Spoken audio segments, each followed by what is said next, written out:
Hi friends, PG news కి స్వాగతం. Friends, Kuwait లో పనిచేసే డెలివరీ బాయ్స్ అందరికి కూడా ఒక అప్డేట్ అయితే రావడం జరిగింది. వాళ్ళ శాలరీస్ పైన మరియు అలాగే ట్రాఫిక్ రూల్స్ ఏమైనా ఉన్నాయా అనే వివరాలు తెలుసుకునే ముందు ఫ్రెండ్స్, మన ఛానల్ చూస్తున్న వారు వీడియో లైక్ చేసి మీ ఫ్రెండ్స్ అందరికి కూడా షేర్ చేయండి.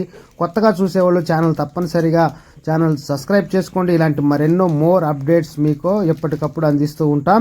మరి వివరాలు గమనిస్తే, కువైట్ వినియోగదారుల డెలివరీ కంపెనీల యాజమానులకు ప్రాతినిధ్యం వహించే కమిటీ కొత్త చట్టం జారీ అయిన తరువాత ఈ రంగంలో డ్రైవర్ల జీతాల నుండి అనుమతించదగిన తగ్గింపు శాతాన్ని సమీక్షించాలని, ముఖ్యంగా ట్రాఫిక్ ఉల్లంఘనలను సంబంధించి రేటు పెరుగుదలకు సమీక్షించాలని పబ్లిక్ అథారిటీ ఫర్ మ్యాన్ పవర్లోని సంబంధిత అధికారులకు ప్రతిపాదించింది.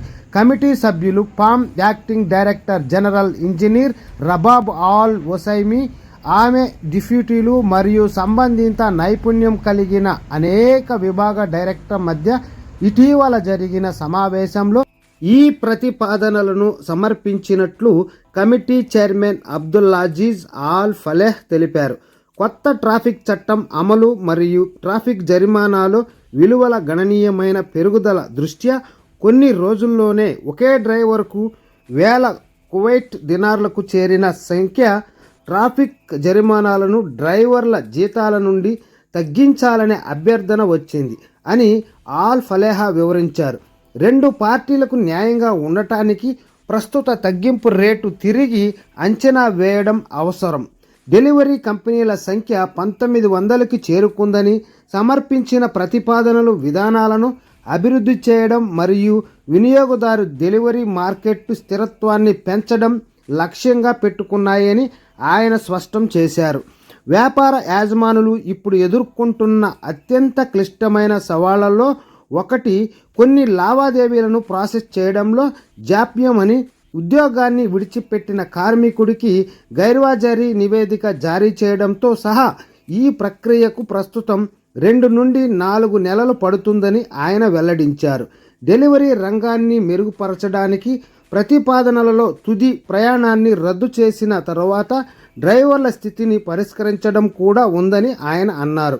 స్థిరకాలిక ఉపాధి ఒప్పందాలపై చట్టాన్ని ఖచ్చితంగా అమలు చేయడం ద్వారా చిన్న మరియు ఎస్ఎంఈలు ఉద్యోగ భద్రతను పెంచడం యొక్క ప్రాముఖ్యతను ఆయన నొక్కి చెప్పారు.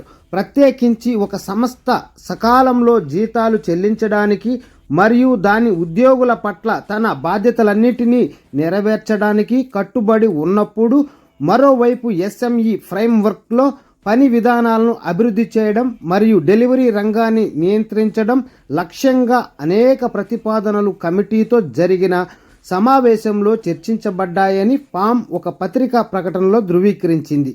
ఈ చర్చలు కార్మిక ఫిర్యాదులు, కార్మిక అవసరాలను అంచనా వేయడం, ప్రస్తుత వ్యవస్థలో కార్మికులను బదిలీ చేయడానికి కాల పరిమితిని సమీక్షించడం మరియు సాంకేతిక పరిమాణాలను మరింతగా సమర్థవంతంగా మరియు త్వరగా అనుసరించడానికి అథారిటీలోని నిపుణులతో ప్రత్యక్ష కమ్యూనికేషన్ ఛానల్ను ఏర్పాటు చేయడం వంటివి చర్చించాయని సూచించింది.